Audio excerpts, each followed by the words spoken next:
मरकजी वज़ीर दाखिला अमित शाह ने आज़ादी का अमृत महोत्सव के तहत मुनक़दा प्रोग्राम में कौमी क़बायली तहक़ीक़ी इदारे का किया इफ्तिताह। का क़बायली समाज की मजमूई तरक्की का खाका तैयार करेगा ये इदारा।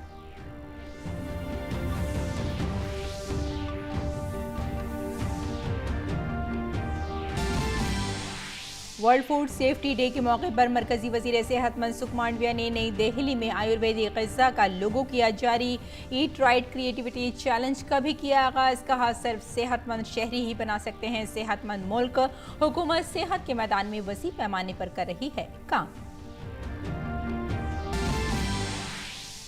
शहरी हवाबाजी के वजीर ज्योतिरादित्य सिंधिया ने दिल्ली में जारी की मुल्क की पहली कौमी फ़िज़ाई स्पोर्ट्स पॉलिसी का हदफ है 2030 तक भारत को फ़िज़ाई खेलों के सरफ़हरिस्त ममालिक में शामिल करना। एरो स्पोर्ट्स इंडस्ट्री में हैं बेपनाह इम्कानात। बरतानिया के वज़ीर आज़म बोरिस जॉनसन ने पार्लियामेंट में हासिल किया एतमाद का वोट। अपनी ही पार्टी की तरफ से लाई गई तहरीक अदम एतमाद का कामयाबी से किया सामना। बोरिस जॉनसन की हिमायत में पड़े 211 वोट और मुखालफत में 148 वोट।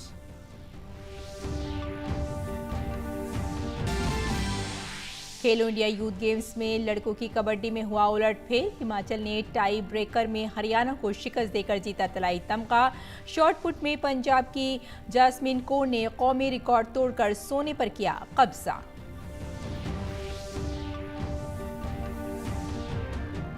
आदाब नाज़रीन, खबरनामे में आपका इस्तकबाल है। मैं हूं आपके साथ रेशमा फारूकी। आइए तफसील से अब खबरों पर नजर डालते हैं। मरकजी वज़ीर दाखिला अमित शाह ने आज नई दिल्ली में national institute of tribal research का इफ्तिताह किया। इस मौके पर कबायली उमूर के मरकजी वज़ीर अर्जुन मुंडा भी मौजूद थे। कबायली उमूर की वजारत ने आज़ादी का अमृत महोत्सव की तकरीबात के एक हिस्से के तौर पर इस तकरीब का एहतमाम किया। ये इंस्टीट्यूट कबायली मसाइल और तालीमी इंतज़ामी और कानून साजी के मज़ामीन का मरकजी मुकाम होगा। ये इदारा मुल्क के मारूफ तहक़ीक़ी इदारों, यूनिवर्सिटियों, तंजीमों और मुकामी इदारों और वसाइल के मराकज़ के साथ मिलकर काम करेगा।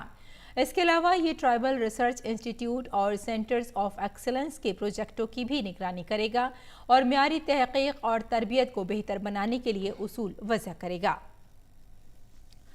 इस मौके पर मरकजी वज़ीर दाखिला अमित शाह ने कहा कि नेशनल ट्राइबल रिसर्च इंस्टीट्यूट कबायलियों से मुताल्लिक़ तमाम पॉलिसियों पर रियासती हुकूमतों के साथ तालमेल करेगा ताकि कबायली सकाफ़त की बुनियादी रूह को बरकरार रखते हुए इसे फ़रोग़ दिया जा सके। कबायलियों के रिवायती क़वानीन और इनसे मुताल्लिक़ तमाम उमूर पर तहक़ीक़ की जा सके। उन्होंने कहा कि ये इदारा पूरे कबायली मुआशरे की तरक्की का एक खाका तैयार करने का काम करेगा। जनजातीय त्योहारों को एक अलग स्वरूप से आधुनिक स्वरूप देकर इसकी मूल भावनाओं को संजोए रखते हुए लोकप्रिय बनाना, उसको टूरिज्म के उपयोग में लाना, इसका भी आयोजन करेगा। पारंपरिक कानून पर डॉक्यूमेंटेशन और रिसर्च का कार्य करेगा। मोदी जी ने जो कल्पना करी है जनजातीय संग्रहालयों की, इसमें क्या विविधता हो सकती है, इसका रख रखाव, इसका मेंटेनेंस, इस पर भी काम करेगा। और सभी नीतियों के बारे में राज्य सरकारों के साथ समन्वय का काम भी यही अनुसंधान के अंदर करेगा। एक दृष्टि से समग्र जनजातीय समाज के विकास का खाका खींचने का काम ये अनुसंधान के अंदर करने वाला है। इस मौके पर मरकजी वज़ीर दाखिला अमित शाह ने कहा कि मरकजी हुकूमत ने शुमाल मशरक़ में अमन कायम करने के लिए बहुत से इक़दाम किए हैं, जिसके नतीजे में तकरीबन 66% इलाकों से अफस्पा कानून को हटा दिया गया है। 19 के बाद नॉर्थ ईस्ट के अंदर हमने एक के बाद एक के बाद एक के बाद कई सारे कदम उठाए हैं। इतने सारे ट्राइबल्स जातियों के साथ हमने समझौते करे हैं कि आज लगभग अब सफा नॉर्थ ईस्ट के 66% से ज्यादा क्षेत्र से हम उठा लिए हैं और शांति प्रस्तावित। वज़ीर ख़जाना निर्मला सीतारमण ने आज नई दिल्ली में सिंगल नोडल एजेंसी डैशबोर्ड का आगाज़ किया। इस प्लेटफॉर्म के जरिए मरकज़ी स्कीमों के अखराजात की मुकम्मल निगरानी ऑनलाइन मुमकिन हो सकेगी, ताकि ये मालूम भी हो सके कि किसी स्कीम के तहत किस रियासत, ज़िला या पंचायत को खर्च करने के लिए कितनी रकम जारी की गई है। इसे सरकारी फंड्स खर्च करने के लिए UPI सिस्टम बनाते हुए वज़ीर ख़जाना ने कहा कि वक्त पर रकम मिलना इस नए डैशबोर्ड्स की कामयाबी की कहानी है। काबिल ज़िक्र है कि इस साल 2022-23 के बजट में वज़ारत ख़जाना ने मरकज़ी इंफ्रास्ट्रक्चर स्कीम के तहत 4,42,781 करोड़ रुपए खर्च करने का इंतज़ाम किया है। It is a huge success in making governance transparent.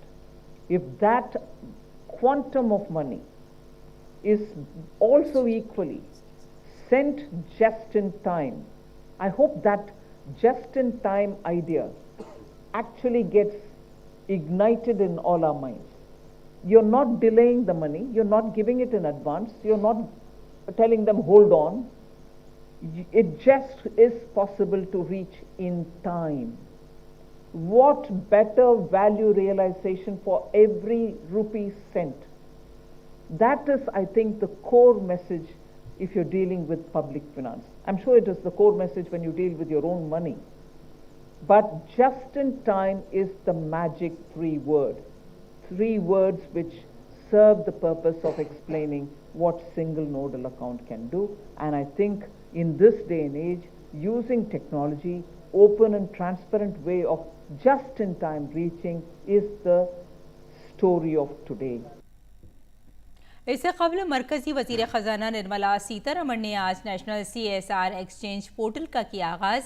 इसकी मदद से कंपनियां अपने कॉरपोरेट समाजी जिम्मेदारी के मंसूबों के बारे में मालूमात का इश्तराक कर सकेंगी। National CSR exchange portal corporate समाजी जिम्मेदारी से जुड़ी एक डिजिटल पहल है, जो स्टेक होल्डर्स को रज़ाकाराना बुनियादों पर अपने CSR प्रोजेक्टों की फहरिस्त बनाने, दरियाफ्त, बातचीत कायम करने, इससे जुड़ने और नज़्म व नस्क बनाने के लायक बनाएगा। आज़ादी के अमृत महोत्सव प्रोग्राम के एक हिस्से के तौर पर इस एक्सचेंज पोर्टल का आगाज हुआ है। वज़ीर ख़जाना ने इस मौके पर कहा कि हुकूमत तिजारत को आसान बनाने के लिए कई अहम इक़दाम कर रही है। India set pioneering steps forward in enabling companies to keep fulfilling the compliance norms by opening it up to be digital, allowing video conferencing, keeping on, technology-driven answers when you really couldn't meet in person.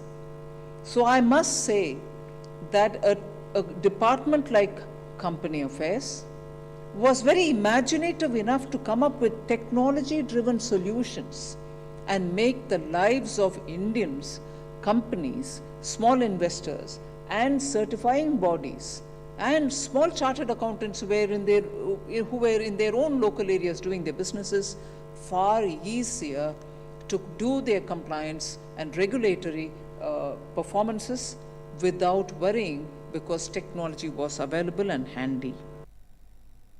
मरकज़ी वज़ीर सेहत मनसुख मंडाविया ने खुराक के तहफ़्फ़ुज़ के आलमी दिन पर आयुर्वेद डाइट का लोगो जारी किया। मनसुख मंडाविया ने इस मौके पर ईट राइट क्रिएटिविटी चैलेंज का भी आगाज़ किया। फूड डेवलपमेंट इंडेक्स में 20 सबसे बड़ी रियासतों में तमिलनाडु पहले नंबर पर है, जबकि गुजरात और महाराष्ट्र दूसरे और तीसरे नंबर पर हैं।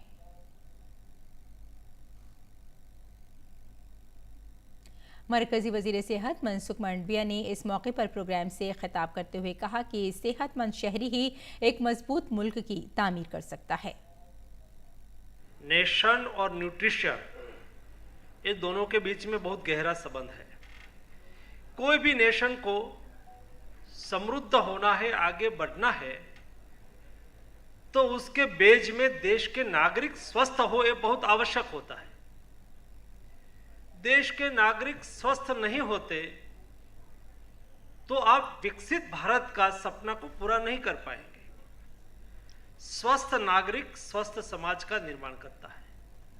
स्वस्थ समाज तंदुरुस्त राष्ट्र का निर्माण करता है, और तंदुरुस्त राष्ट्र ही आगे बढ़ सकता है, अपना गोल को अचीव कर सकता है।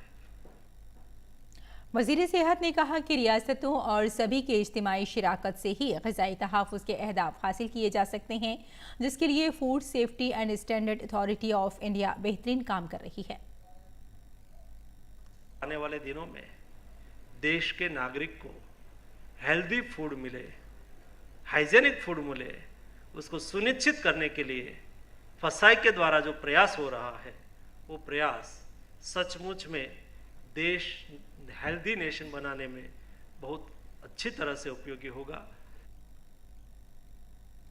वज़ीर ख़ारजा एस जयशंकर ने नरेंद्र मोदी हुकूमत के 8 साल मुकम्मल होने पर एक किताब का इजरा किया। इस ई बुक में मोदी हुकूमत की गुज़िश्ता 8 सालों में सिफारतकारी और बैनुल-अक़वामी ताल्लुक़ात की दुनिया में हासिल करदा कामयाबियों को शामिल किया गया है। इस मौके पर बात करते हुए EAM डॉक्टर एस जयशंकर ने वाज़ेह किया कि जब सिक्योरिटी की बात आती है, भारत कौमी बहबूद को यकीनी बनाने के लिए जो कुछ कर सकता है वो करेगा और किसी को भी अपने इंतखाब पर वीटो करने की इजाज़त नहीं देगा। The difficult realities of international relations make themselves felt in multiple ways.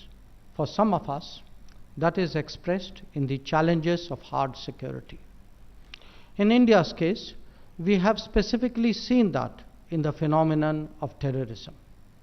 Diplomacy has contributed to addressing that challenge by delegitimizing it and by denying support and sustenance to terrorism. Our borders also need safeguarding, and we will never accept any attempt to unilaterally change the status quo. A posture that departs from established understandings will evoke its own responses. When it comes to security, we will do what it takes to ensure national well-being. I acknowledge also the role of trusted partners who work with us to help keep India safe and secure every day. We have overcome the hesitations of history and will not allow anyone a veto on our choices. MEA ने यह भी कहा कि भारत की सिफारतकारी ने बड़ी ताकत और अहम इक़्तिसादी उमूर और तवानाई के जरिए पर भी तवज्जो मरकूज़ की है और सबका साथ, सबका विकास और सबका विश्वास पर गैर मुल्की पॉलिसी को अमली जामा पहनाया है। MEA ने यह भी कहा कि अब भारतीय खारजा पॉलिसी की सोच ज़्यादा तसव्वुराती और अमली वजाहत का मुजाहरा कर रही है। ख्वाह कोविड के दौरान हो या मौजूदा इक़्तिसादी चैलेंजों के दौरान, भारत ने अपने पड़ोसियों के लिए बहुत ज़्यादा फासला तय किया है और ऐसा करता रहेगा। अक़वाम मुत्तहिदा की गिरती हुई शबी पर भी बात की उन्होंने और इस्लाहात पर भी जोर दिया।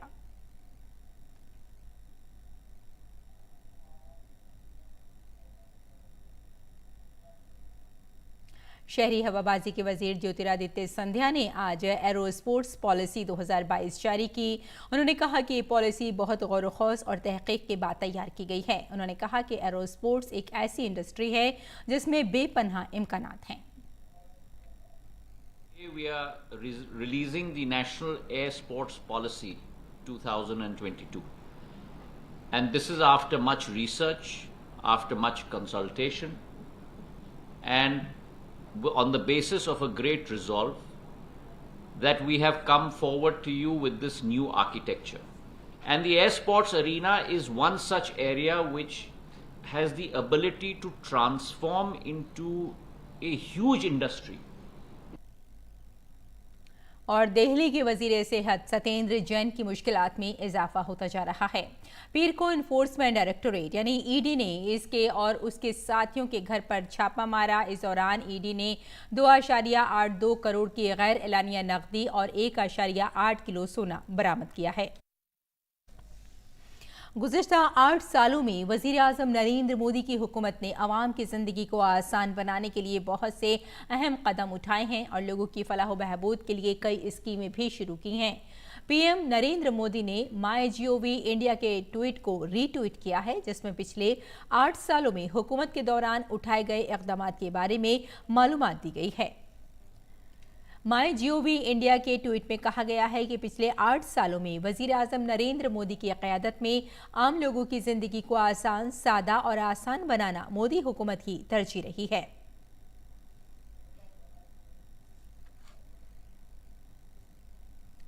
बीजेपी के कौमी सदर जेपी नड्डा ने आंध्र प्रदेश के राजा महेंद्रवरम में हुकूमत की स्कीमों के इस्तेफादा कुनंदगान से बातचीत की। इस मौके पर उन्होंने कहा कि पीएम आवास योजना के तहत मोदी हुकूमत ने लोगों को पक्के मकानात फराहम करने का काम किया है। उन्होंने बताया कि मोदी हुकूमत के दौर में बड़ी तादाद में लोग खतरे इफ्लास से बाहर आए हैं।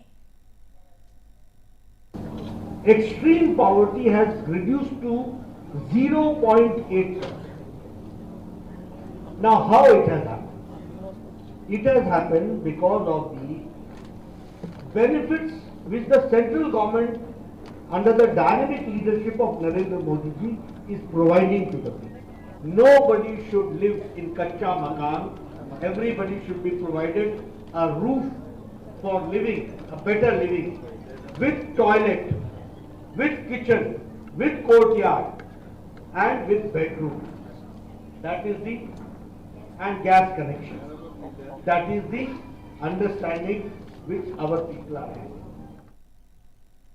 पड़ोसी मुल्क पाकिस्तान अपने मजमूम अज़ाइम से बाज नहीं आ रहा है। पाकिस्तान बार बार ड्रोन के जरिए कश्मीर और कभी पंजाब और राजस्थान में सरहद से मुल्हका इलाकों में साजिशें करता रहता है। ताज़ा मामला कश्मीर के कराचक इलाके का है। यहाँ बीएसएफ ने टिफिन बॉक्स के अंदर से आईईडी बरामद किया है, जिसमें मुख्तलिफ औकात के लिए टाइमर लगाया गया था। ताहम बीएसएफ ने इसे बर वक्त नाकारा बना दिया। बीएसएफ ने कल रात तकरीबन 11 बजे कराचक इलाके में ड्रोन की नकलो हरकत देखी और उस पर गोली चला दी। इस वाक़े के फौरन बाद पुलिस फोर्स तैनात कर दी गई और ड्रोन मुखालिफ एसओपी पर अमल किया गया। बीएसएफ ने कहा कि ड्रोन के पेलोड को नीचे लाया गया था। पेलोड में बच्चों के टिफिन बॉक्स के अंदर 3 मकनातीसी आईईडी शामिल थे, जिसमें टाइम्स मुख्तलिफ औकात के लिए सेट किए गए थे। आईईडी को गैर फाल कर दिया गया है और मुकदमा दर्ज कर लिया गया है। मुश्तबा ड्रोन फिजा में तकरीबन 800 मीटर ऊपर उड़ रहा था। इससे पहले कठुआ जिले में बीएफएस ने एक ड्रोन को मार गिराया था, जिसमें बम जैसी चीज मिली थी। वहां के मुकामी लोगों ने ड्रोन को देखा था। सरहद पार से ड्रोन की मुसलसल नकलो हरकत की वजह से पुलिस की तलाशी टीमें बाकायदगी से इलाके में भेजी जा रही हैं। ये वाक़या जनूबी कश्मीर के हिमालय में वाक़ मुक़द्दस अमरनाथ गुफा की सालाना यात्रा के आगाज से पहले पेश आया। यात्रा से कबल सिक्योरिटी के इंतजाम सख्त कर दिए गए हैं। यहाँ 30 जून से 43 रोज़ा अमरनाथ यात्रा 2 रास्तों से शुरू होने जा रही है। ड्रोन को देख लिया बीएसएफ ने, उसके ऊपर फायरिंग किया। 11 बजे दोबारा नज़र आया, दोबारा एसओपी फॉलो किए। ड्रोन के अंदर जो लोड था उसको गिराया गया। 3 टिफ़िन बॉक्सेस मिले बच्चों के, जिसमें आईडी थे, उनमें अलग अलग टाइमिंग लगा रखे थे। ये साफ तौर पर दर्शाता है कि पाकिस्तान जो है बाज नहीं आएगा। अभी समय आ गया है कि पाकिस्तान को सबक सिखाने का। और पंजाब के साबिक वजीर साधु सिंह धर्मसोत को गिरफ्तार कर लिया गया है। कांग्रेस के कैप्टन अमरिंदर सरकार में वजीर जंगलात रहे साधु सिंह धर्मसोत को गिरफ्तार कर लिया गया। उनके साथ एक मुकामी सहाफ़ी कमलजीत सिंह को भी गिरफ्तार किया गया है, जो उनके मुआविन के तौर पर काम कर रहा था। पंजाब सिक्योरिटी के देर रात साधु सिंह धर्मसोत को गिरफ्तार किया। दोनों अफराद को बदनवानी के इल्ज़ाम में गिरफ्तार किया गया। मोहाली के डीएफओ की गिरफ्तारी के बाद गिरफ्तार कॉन्ट्रैक्टर ने साबिक वजीर साधु सिंह धर्मसोत को रिश्वत देने का इंकशाफ किया है। इस मामले में 2 दलालों को भी गिरफ्तार किया गया है। साबिक वजीर साधु सिंह धर्मसोत पर चंडीगढ़ के करीब मोहाली के जंगलाती जमीन पर इजाजत देने के सिलसिले में बड़े घपले और रिश्वत लेने का इल्जाम है। मुलजिम ने तफ्तीश के दौरान विजिलेंस टीम को बताया कि धर्मसोत एक दरख्त काटने के लिए 500 रुपये रिश्वत लेता था। यही नहीं, नए दरख्त लगाने के लिए भी रिश्वत लेता था। रिश्वत की रकम का कुछ हिस्सा बराह रास्त धर्मसोत को जाता था। विजिलेंस ब्यूरो ने साबिक वजीर के खिलाफ कई शवाहिद यकजा किए हैं। जब उसने गुज़िश्ता हफ्ते एक divisional forest officer Gurnam Preet Singh और एक और शख्स हरविंदर सिंह को गिरफ्तार किया था, जिसके बारे में कहा जाता है कि उन्होंने धर्मसोत को बड़ी रकम रिश्वत के तौर पर दी थी। हमी कमलजीत के जरिए धर्मसोत को रिश्वत दे रहा था। कानपुर में हुए तशद्दुद के मामले में अब तक 50 लोगों को गिरफ्तार किया गया है। पुलिस का कहना है कि इस बात को यकीनी बनाया गया है कि बेकसूर लोगों को किसी तरह की कोई परेशानी ना हो। इस वाक़े में अब तक 3 एफआईआर दर्ज की गई हैं। सोशल मीडिया पर भी नज़र रखी जा रही है। पुलिस और इंतजामिया मजीद एहतियात बरत रही है। कानपुर पुलिस कमिश्नर ने बताया कि जो लोग समाज में नफरत और गलत बातें फैला रहे हैं, उनके खिलाफ कानून के मुताबिक कार्रवाई की जाएगी।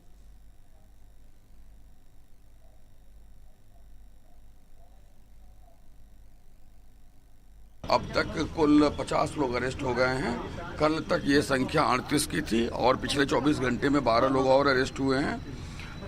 अरेस्ट की कार्यवाही जारी है। हमने निर्दोष लोगों को बिल्कुल किसी भी तरह की समस्या ना हो ये सुनिश्चित किया है। और ऐसे भी लोग हैं जो पूछताछ के लिए लाए गए, लेकिन चूंकि वो निर्दोष थे, उनका कोई इन्वॉल्वमेंट नहीं था, तो उनको हमने जाने भी दिया है। इस मामले पर उत्तर प्रदेश के नायब वजीर आला केशव प्रसाद मौर्य ने कानपुर तशद्दुद को गहरी साजिश का नतीजा बताया। उन्होंने कहा कि उत्तर प्रदेश में अब फसाद फैलाने वालों को उनके किए की सजा मिलेगी। मुजरिमों के खिलाफ सख्त कार्रवाई की जाएगी।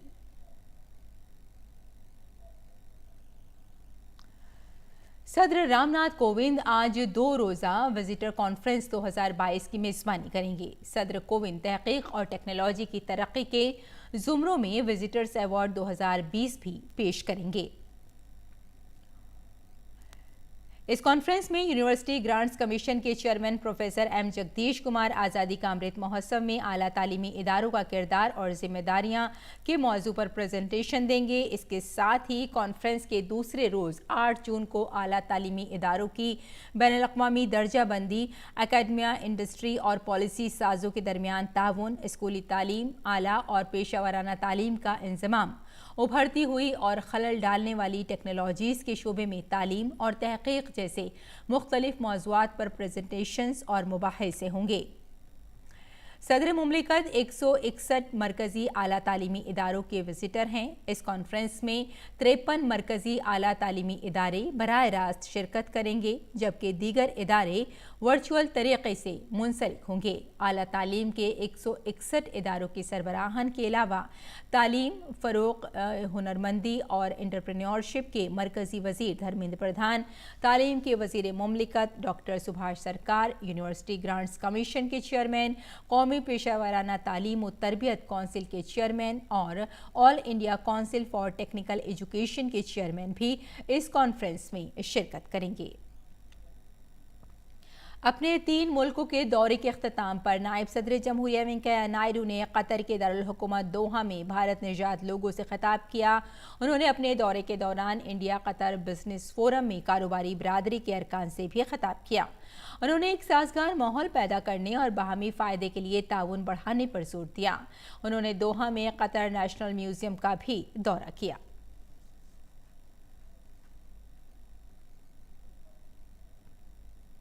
उमूर खारजा के वज़ीर मुमलिकत वी मुरलीधरन ने अपने 4 रोज़ा दौरे के पहले मरहले में जिम्बाब्वे के सदर से मुलाकात की। वी मुरलीधरन ने जिम्बाब्वे के सदर के साथ सेहत, तालीम, तिजारत और सरमायाकारी समेत तरक्की के ताउन पर तफसील से बात की। वी मुरलीधरन जिम्बाब्वे के दौरे के दौरान दीगर सीनियर लीडरों से भी मुलाकात करेंगे। अमेरिका के शहर न्यूयॉर्क में गन कंट्रोल की समत में सख्त इक़दाम उठाए गए हैं। न्यूयॉर्क की गवर्नर लेथी होजल ने रियासत की बंदूक के कवानीन को फौरी तौर पर मजबूत करने के लिए एक तारीख़ी कानून पर दस्तखत किए हैं, जिसमें सेमी ऑटोमेटिक राइफल खरीदने की कम अज़ कम उम्र 18 से बढ़ाकर 21 कर दी गई है। नए कानून के मुताबिक तमाम सेमी ऑटोमेटिक राइफल्स की खरीदारों को भी लाइसेंस की ज़रूरत होगी। न्यूयॉर्क के गवर्नर ने कहा कि इस कानून से बहुत से दूर होंगी।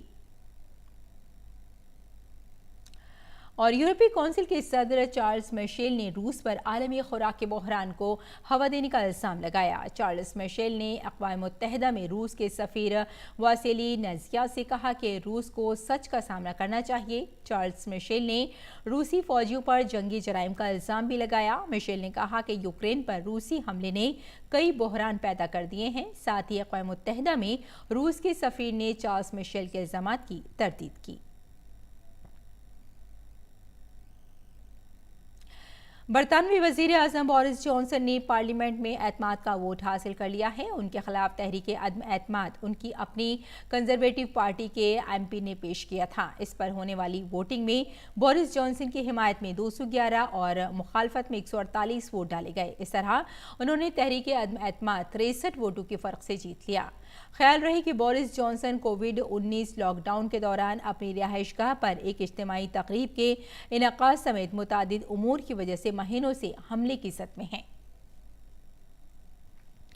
और इराक की एक अदालत ने रिटायर्ड माहिर अर्जियात जिम फिटन को नवादिरात की स्मगलिंग के जुर्म में 15 साल कैद की सजा सुनाई है। अदालत ने कहा कि फिटन नवादिरात को मुल्क से बाहर फरोख्त करना चाहता था और ये जुर्म के जुमरे में आता है। साथ ही फिटन के वकील ने कहा कि वो फौरी तौर पर अदालत के इस फैसले के खिलाफ अपील करेंगे। जिम फिटन के साथ एक जर्मन शहरी को भी नवादिरात की स्मगलिंग के इल्जाम में गिरफ्तार किया गया था, लेकिन जर्मन शहरी के खिलाफ कोई सबूत न मिलने पर उसे बरी कर दिया गया। फिटन और जर्मन शहरी वोल्कर वर्ल्ड में 20 मार्च को बगदाद के हवाई अड्डे से गिरफ्तार किया गया था। डोमिनिकन रिपब्लिक के माहौलियात और कुदरती वसाइल के वजीर कूपर को उनके दफ्तर में करीबी दोस्त ने गोली मारकर हलाक कर दिया। सदारती दफ्तर ने कहा कि और लैंड जॉर्ज मेरा को मिगोएल क्रूज ने गोली मार दी थी, जिसे हिरासत में ले लिया गया था। डोमिनिकन रिपब्लिक के सदर लुइस एनादेर ने आर्लेंड जॉर्ज मेरा के कत्ल पर दुख का इजहार किया है। आर्लेंडो जॉर्ज ने अगस्त 2020 में माहौलियात और कुदरती वसाइल के वजीर का ओहदा संभाला था। और खेलो इंडिया यूथ गेम्स के कबड्डी मुकाबले में आज एक उलटफेर देखने को मिला। लड़कों के दिलचस्प फाइनल मुकाबले में हिमाचल प्रदेश ने हरियाणा को शिकस्त दी। हिमाचल प्रदेश ने ये मैच टाई ब्रेकर में जीता। खास बात यह है कि पूल स्टेज में हरियाणा ने हिमाचल को 10 पॉइंट से हराया था। वहीं बाल में लड़कियों के फाइनल मुकाबले में मेजबान हरियाणा और तमिलनाडु आमने सामने थे। 4 सेट तक जारी दिलचस्प मुकाबले में तमिलनाडु ने हरियाणा को 3-1 से शिकस्त देकर तराई तमगा जीता, जबकि हरियाणा की टीम को चांदी का तमगा मिला। इंडोनेशिया ओपन बैडमिंटन मुकाबले आज से शुरू हो रहे हैं। नौजवान लक्ष्य सेन, जो कि हाल ही में थॉमस कप में तारीखी गोल्ड मेडल जीतने वाली हैवीवेट टीम का अहम रुकन थे, मर्दों के हिस्से में भारतीय चैलेंज पेश करेंगे। लक्ष्य 28 जुलाई से शुरू होने वाले कॉमनवेल्थ गेम से पहले अपनी लय दोबारा हासिल करना चाहेंगे। इसके साथ ही खवातीन के जुमरे में एक बार फिर सबकी नजरें PV सिंधु पर होंगी। सिंधु खवातीन के संघर्ष में ड्रॉ में भारतीय टीम की क़यादत करेंगी। 2 बार ओलंपिक तमगा जीतने वाली सिंधु, जो थाईलैंड ओपन के सेमीफाइनल से बाहर हो गई थी, इस बार आगे बढ़ने की कोशिश करेंगी। उर्दू खबरों में फिलहाल इतना ही, लेकिन रुखसत होने से पहले आपको छोड़े जाते हैं जापान में एक हाइड्रोनेशिया पार्क की खूबसूरत झलकियों के साथ, जहां खूबसूरत फूल वादियों की खूबसूरती में 4 चांद लगा रहे हैं। आप इन नज़ारों का लुत्फ उठाएं और हमें यही इजाज़त दें। आदाब।